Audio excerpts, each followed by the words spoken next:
أعوذ بالله من الشيطان الرجيم. بسم الله الرحمن الرحيم. فلولا كان من القرون من قبلكم أولو بقية ينهون عن الفساد في الأرض إلا قليلا ممن أنجينا منهم واتبع الذين ظلموا ما أترفوا فيه وكانوا مجرمين. وما كان ربك ليهلك القرى بظلم وأهلها مصلحون ولو شاء ربك لجعل الناس أمة واحدة ولا يزالون مختلفين إلا من رحم ربك ولذلك خلقهم وتمت كلمة ربك لأملأن جهنم من الجنة والناس أجمعين.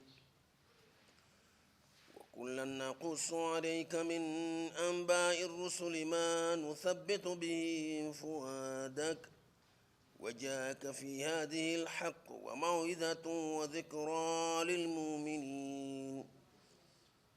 وقل للذين لا يؤمنون اعملوا على مكانتكم إنا عاملون وانتظروا إنا منتظرون ولله غيب السماوات والأرض وإليه يرجع الأمر كله فاعبده وتوكل عليه وما ربك بغافل عما تعملون. tuli mu Surat Huud sura ya 14 mu Qur'ani ntukuvu. Assalamu alaikum wa rahmatullahi wa barakatuh. Tuli mu Surat Huud sura ya 14 mu Qur'ani ntukuvu. Ruku esembayo ya 10 nga tutandika ne aya 10:17.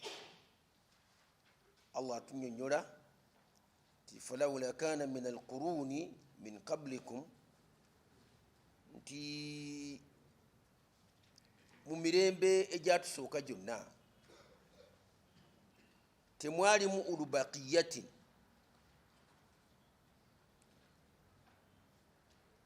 abalina amagezi n'obutegeevu obumala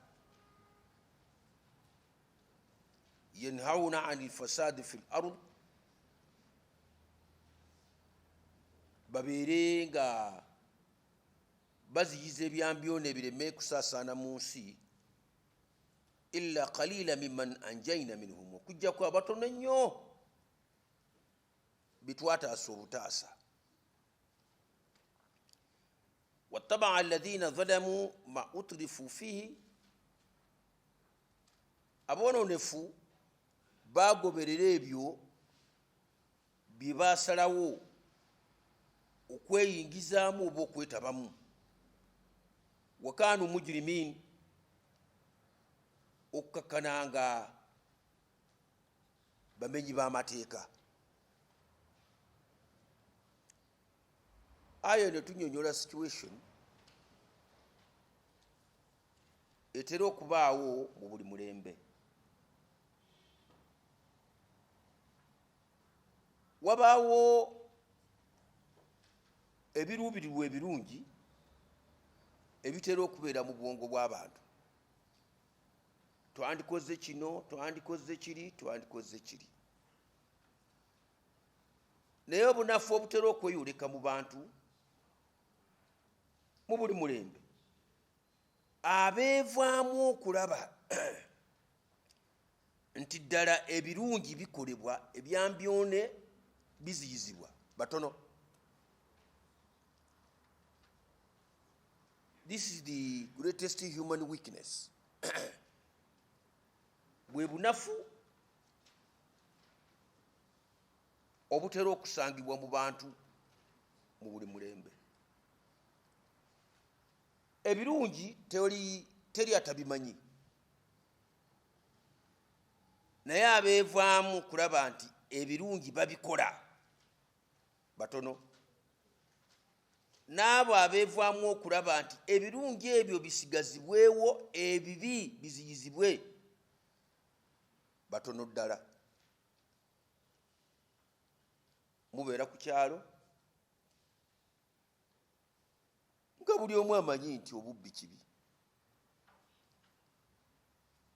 naye abatuuze b'oku kyalo abeevaamu okupointinga out nti abaana ba gundi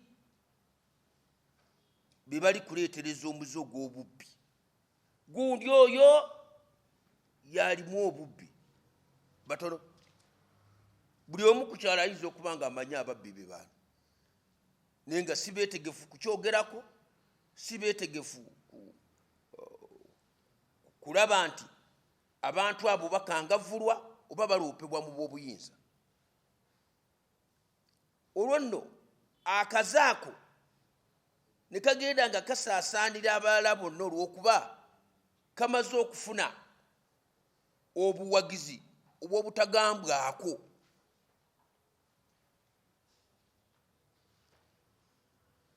Bw'otuuka mu bifo abatamiivu gye babeera, buli aba azze kutamiira amanyi nti okunywa omwenge kibi.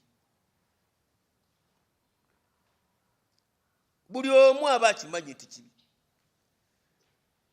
Naye omutamiivu okwevaamu nti kafuwe omwenge olwaleero ngulese kizibu, naye ng'aveeka ng'amanyi ngenda kunywa naye omwenge mubi. Mu butamiivu ne mu butali butamiivu n'anyumiza n'abantu n'abaana be nti omwenge mubi, naye nga Yesu mwetegevu guvaawo. Kino Allah kyagamba nti omuntu okubeeramu omutima omumalirivu ogw'okwevaamu okubiriza ebisaana n'okuziyiza ebyambyone, Allah aba ayambye muyambe. Nolwekyo kikino Allah kyatugamba, wattabaa alladhina zalamu ma utrifu fihi. Kati webeerawo umbrella ng'eyo ey'okuprotectinga aboonoonyi nga tebagambwako, ne musigaira busigazi ekyana kya gundi ekyo, naye nga tewali beevaamu kwaŋŋanga situation eyo. Kati nabali abalina obulwadde obwonoonefu mu mitima ne bagoberera bali abalala nabo bye bayingiramu, wekaano mujirimiino, okwakkana nga bonna bafuuse bamenyi b'amateeka. Prevention of crime in the society, okuziyiza obumenyi bw'amateeka mu society, forever buli binding bukakata ku buli mutuuze mu kitundu, si nsonga mukulu, si nsonga muto, si nsonga musajja, si nsonga mukazi. Ne bw'abeera omuyise obuyise mu kyalo oba omugenyi akyadde, avunaanyizibwako okuba nti aziyiza ebyambyone ate akubiriza ebirongoofu. Yengeri yokka gye muyinza okufunamu emirembe egy'enkalakkalira, n'ebbanga lye tumala nga twetooloolera mu nkola ya kinnanfuusi,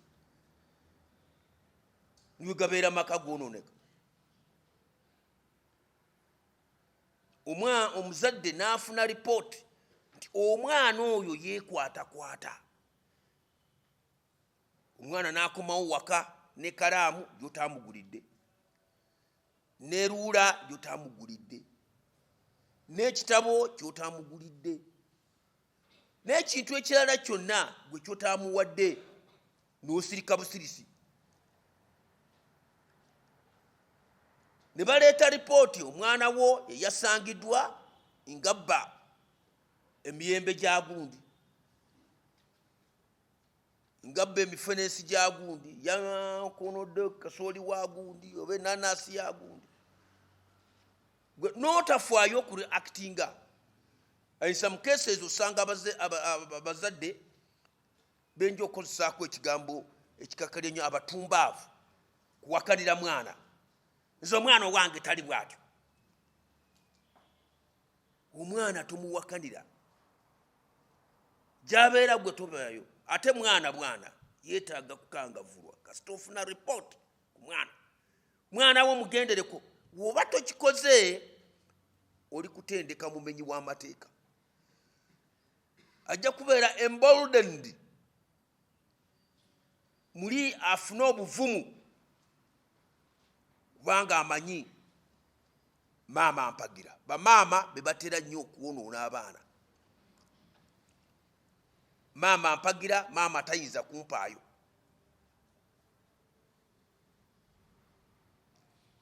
Waliwo ne cases ezimu ez'abamaama abasirusiru, eyo mu byalo gyetera okubeera, nti olw'okuba bataata abamu babeera n'omwaga, tebakozesa ebyo Allah byabawadde okuweereza familizi zaabwe, n'abeera n'emmwanyi bw'aba azitunze, tebamanyaako ssente zirazeewa.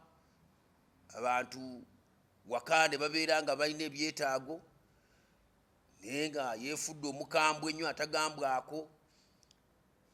Kakati bali ne balowooza nti solution yakubba ebintu ebyo babitunde mbu bafune ebyetaago byabwe. Omukazi n'akukusa emmwanyi n'aziwa omwana agenda azitunde amuleetere ssente. Nga muli alowooza nti alikole kyamakulu, kazi ali kutendeka omubbi ku ngwa. So many cases, in our villages and in our societies. Abaana ne bafuukira ddala bamenyi b'amateeka just because abazadde tebabagambako, oba abamu babawagira. Muzadde n'abeera n'obwana buto, mbu nabwo abukkiriza bugende mu bikiri. Omwana n'afubuutuka eyo yenna ayambadde bukucu, bupale bukunukidde, bugoye bukoma yiino, n'amukonkona n'azuukuka ekirombo ali kugulira mwana, avaako mu entertainment. Eventually ekidirira ki? Aba ali kutendeka nkucwa. Zezo ziri kusumbuwa society, naye nga abazadde bennyini be batendeka. Omwana akoze gesture ey'obutemu, asonze mu munne ekiso, asonze mu munne ekiti, asonze mu munne ekissi, yeegezezza mu munne n'atakangavula mwana oyo. Omwana agenda ng'akola enkya okwosa enkya be bamuwulira mbu bayekera. Atuuse kutemula banne. Ng'omuzadde awoza kaliba kasajja lwazi. Olw'okuba akaana katemye kanebwako olubale. Abaana babadde bazannya, onaatema munne, bali oleeta keesi yakola kubikirira mwana we. Ye lwaki mumulumbaganye? Ye naye ng'ali kutendeka mutemu. Eventually naye mwennyini ajja kumutemula. Akuze ali mu bwetaavu wa siringisi omutwalo gumu, agulabye ne maama agugaanidde. Ajja mufumita ekiso, agumugyeko agutwala, nga gwe kennyini gwe weetendekedde omutemu. Aya byeri kutegeeza. That's how crimes get established in this society. Obumenyi bw'amateeka bwe butyo bwe buyingirira ebyalo. Nimwesanga muli mu situation nzibu nnyo, kuba ebyana byonna ebiri ku kyalo bimaze okufuna omuzoogo. abayabayaba abatono abasigaddeko tebasobola kwogera na kuvumirira nsonga ezo. Awo n'asiba omwana w'ekyamaani, onaasiba omwana wa minisita, onaasiba omwana wa gundi, onaasiba omwana w'omubuulizi, onaasiba omwana wa sheekhe, onaasiba omwana wa opinion leader ku kyalo. Tojja kikola naye nga gonna gwononefu. Ekyalo ne kibafuukira jahannamu naye nga mmwe bennyini mwabeekolereza omuliro ogwo okubwokya. Aya 10:18 tugambye wama kana rabbuka liyuhlika alqura bidhulumi wa ahluha muslihun. Era Allah tasobola kuzikiriza kyalo kyonna ng'abatuuze balongoofu. Tekibangawo nti eriyo ekikangamwe ky'amaanyi ekigudde ku kyalo ekirimu abantu abalongoofu. Tekibangayo mu byafaayo. Abo nabe muwulira ebizibu bibagwiridde, muzira abakubye, omuyaga gubakubye, musisi tabangudde ekyalo kyonna, zino zilandslides. Those societies are full of evil people. Ziba zirimu abantu bononefu. Twala situation kati ya landslide. Oyinza okuwoza nti kubaddeko abantu abalongoofu bangi naye nga warnings ziweewa. Abange ekifo kino si kirungi, ettaka liyinza okubumbulukuka ekiseera kyonna ne bajeemeraho. Fahumujirimu kitegeeza bajeemu kuba omuntu tasobola nakwefa ku bulamu bwe. Amateeka ag'obuyigiriza ga sayansi ne bagakutegeeza nti lino ettaka libumbulukuka, anytime likuziika n'ojeemeramu. Kati omuntu atuuka ku ddaala eryo ly'okuba nti ne ku bulamu bwe tasobodde kuwuliriza bamulabula, teyeefuddeeko. Kati bwe bituuka ku bulamu bw'abalala abaabulinako value ki, abaabuwa kitiibwa ki, ng'obubwe bwennyini tabuwadde kitiibwa, tatiisizza bulamu bwe. Kati bwe butuuka ku bulamu bw'omulala, those are hardcore criminals. Nga beekwese mbu batuuze simanyi ki, abufo bwaffe bugimu, obugimu businga obulamu. Oba ofudde obugimu bukugasa ki? Naawe oba ofuuse kigimusa. Kale Allah wano yagamba nti tekibangawo Katonda okuzikiriza ekyalo kyonna ng'abatuuze baakyo balongoofu. Aya 10:19 agamba walau shaa rabbuka laja'ala an-nasa ummatan wahida. Nti singa kwali kusalawo kwa Katonda alina obusobozi okufuula abantu bonna okubeera nga bandowoozeemu, okuba nga balina endowooza emu. Allah abakusalawo naye agambye wala yazaaluuna mukhtalifiina. Naye ye Allah kyeyasalawo nti abantu bajja kusigala nga baawukana, buli omu alina omutwe gwe, buli omu yeerowooleza. Omuntu yandibuuzizza lwaki Katonda kyeyatukolera nti ffenna tufaanagana, tulina endowooza zimu, nga tukola kyekimu era nga tweyisa kyekimu. Lwaki tekikola bwatu? Kati njawulo ki yandibaddewo wakati wo n'ente? Njawulo ki yandibaddewo wakati w'omuntu n'ente n'endiga n'embuzi? Allah yabibateekera mu maaso gammwe, birowooza kyekimu, bikola kyekimu. Since time immemorial bakitaffe bajjajjaffe bazze balunda ente, balunda embuzi. Wali owuliddeko nti ente leero ekyusiza ku ndowooza? Era ente bajjajja baffe ze baalundanga ne lwaleero zeezo, embuzi ze baalundanga ne lwaleero era zeezo, endiga ze baalundanga ne zeezo, ebisolo bye baalundanga ne lwaleero era byebyo. kati singa n'abantu nabo bafaana bwe batyo kati njawulo ki yandibaddewo human development okulaakulana kw'abantu kiva mu ikhtilaafu rai njawukana yandowooza tino walowooza kino noli n'alowooza kiro n'alowooza kiro genda okubigatta ng'ofunyeemu ekyomugaso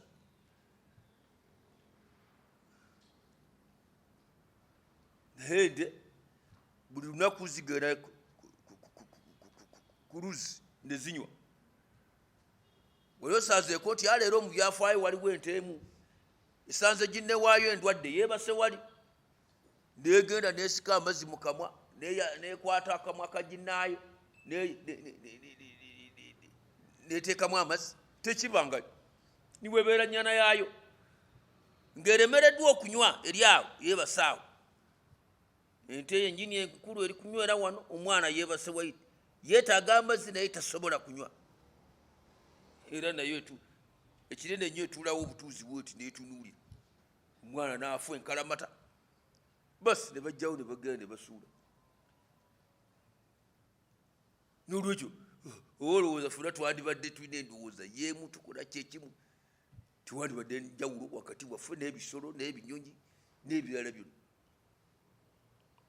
n'olwekyo allah agamba nti ezo enjawukana zijja kusigalawo buli omu alina omutwe gwe buli omu alowooza bubwe eyo yenteekateeka gye yakolawo era yeekola humans nti humans ate baawukana ku bitonde ebirala illa man rahima rabbuku kujja kwabo allah bwe yataasa abasobola okugatta ebirowoozo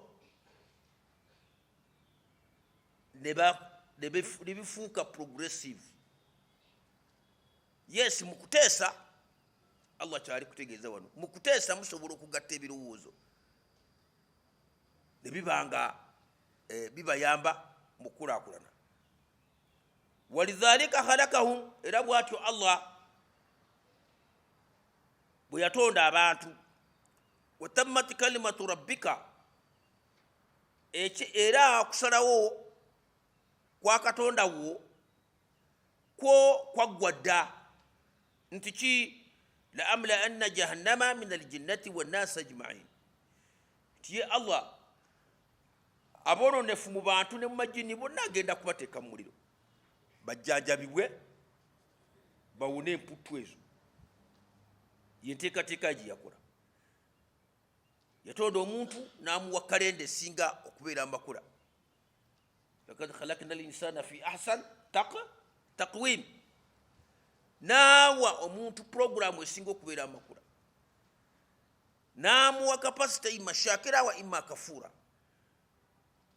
oba okusiima akole ekyo kisaana oba okugaana n'ajeema allah yawa omuntu obusobozi obwo kakati ye n'ateekateeka nti ab'emputtu abatajja kuwuliriza kubuulirirwa nakutegeera amateeka ngeri gye gakolamu mu bulamu buno bw'okunsi babonerezebwa era omuntu alina n'enteekateeka omumenyi bw'amateeka abonerezebwa is incarcerated, is arrested and incarcerated asibibwa n'aweebwa ebibonerezo ebyenjawulo naye ate ne mu bulamu obw'oluvannyuma abamenyi b'amateeka bwe batyo era allah ajja kubaddamu envuunula bibya gwe tulowooza nti omenye etteeka kuno ku nsi ne batakulaba n'olowooza okayiseeko oba ne bwe baba bakukutte ne bakusiba n'olowooza okayiseeko guba tegunaggwa. This is what the people should know. Nti gwe okuzza omusango gwona ggomola ne bakukwata ne bakusiba olw'omusango ogwo ewa Mungu oba teweejeerezza oba teweejeeredde wa Mungu. Lwaki? Take the example. Omusajja obulamu bwe bwonna atakabanya n'abanga afunyeyo miliyoni ze 5 azina mu programu ze naye ng'ekyakikoleredde mwaka mulamba gwe nojja n'ozibba. Bw'ozibba nodduka mangu n'oziteeka ku akawunti yo, gwe ne bakukwata nti wabadde mubbi, ne bakuwozesa, omusango ne gukusinga, ne bakusiba emyaka 3, emyaka 5. Naye nga nannyini ssente tebamuddizaawo ssente ezo. Ssente ze tezizzeewo, azzeeyo mu bugubi. Okusiba kwe tekulina kikumuyambye.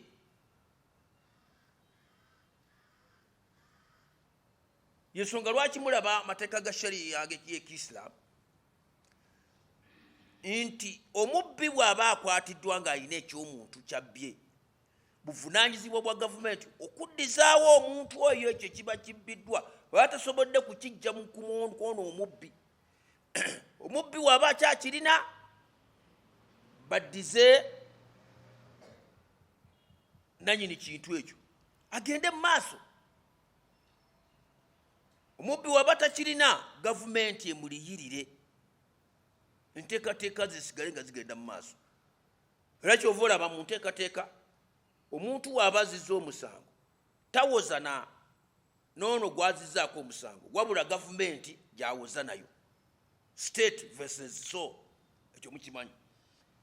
Naye ng'ate state eri kuvuganya n'oli omumenyi w'amateeka, teddizzaawo ono afiiriziddwa ekikye. Shariya weesingira, shariya y'Ekisiraamu weesingira amateeka malala gonna. Naye akati gwe okusiba tolowooza nti awo oba wejjeereza, omusango guba gukyaliyo. Eri Mukama Katonda ensi yo ekujjanjabye ku ekyo kyesobola. Naye obujjanjabi obutuufu bujja kufunibwa eri Mukama Katonda. N'olwekyo tebweyibaala nti nze ogwo omusango nagumala, nenyakula miliyoni za gundi 10 nenzeeterekera, bansibamu emyaka 10. Ogwo omusango nze neejereza, naye nga mutuufu guwanyazeeko, omuzizza mu bunaku, omuzizza mu bwavu, gwewa emyaka 10 okomyewo n'otandika okukola ebintu ebyenjawulo, sente za munno wazibba.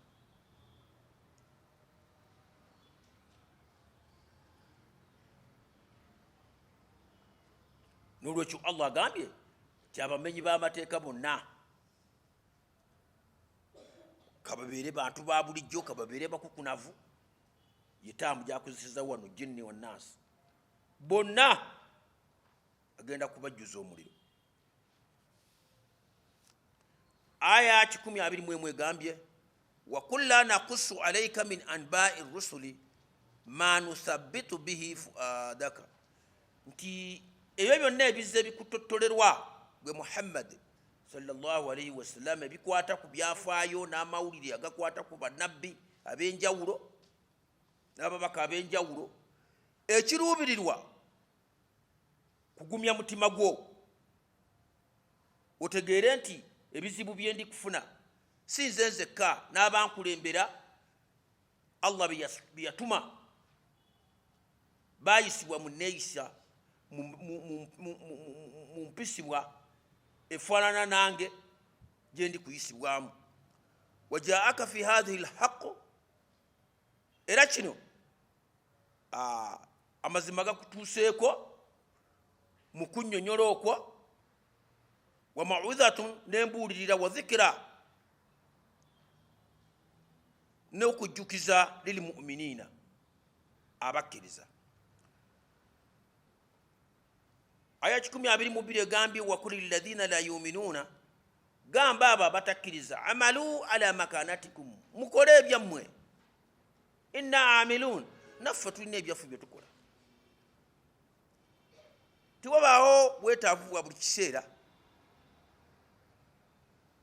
abatakkiriza okubeera awo ti buli kiseera mumalira obudde kusiitaana nabo ne mwerabira ebikolwa ebirongoofu. This is also one weakness in some humans. Wesanga omuntu ng'afaayo nnyo okulaba munne atereera naye nga ye mwennyini ye tateredde, nga ye mwennyini tateredde. N'olwekyo tomalira nnyo budde olaba nti abalala balongooka ate ne weerabira obwennyini bwo. atamuruna nnasa bilbirri watansawuna anfusakum wa antum tatluna alkitaba afala taqilun. abafu mukubiriza abantu okukola ebirongoofu ne mwerabira obwennyini bwammwe, naye ng'ate mwe abasoma amateeka temukozesa magezi. n'olwekyo abakugubidde ku nkola eyaabwe baleke bakole, gwe naawe kola ebyo eby'ekirongoofu.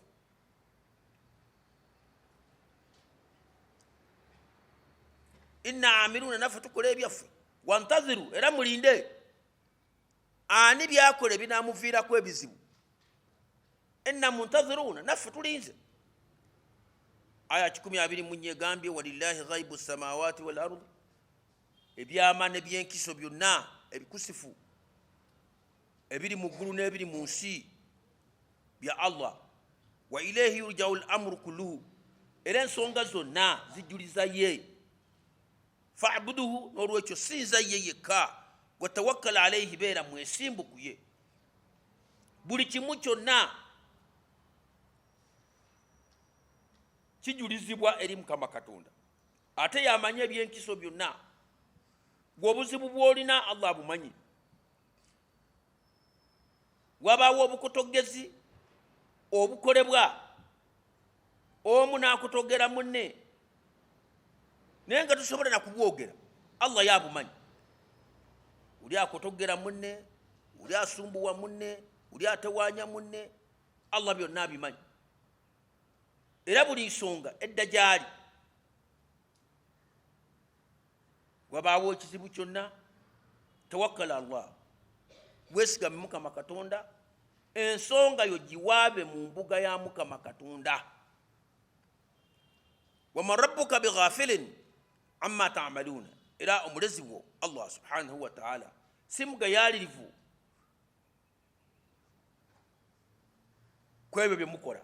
byonna bye mukola Allah si mulagajjavu, buli kamu konna akamanyi, akalaba, akategeera, era buli omu agenda kumuwa empeera ye enzijuvu olwa buli kikolwa. kikyo kyatugamba waman yamal mithqala dharratin khairan yara waman yamal mithqala dharratin sharran yara. muntu niwaakola akakola katono bwe kati kenkanankana n'empeke y'akalo oba okubeera akatono n'okusingawo,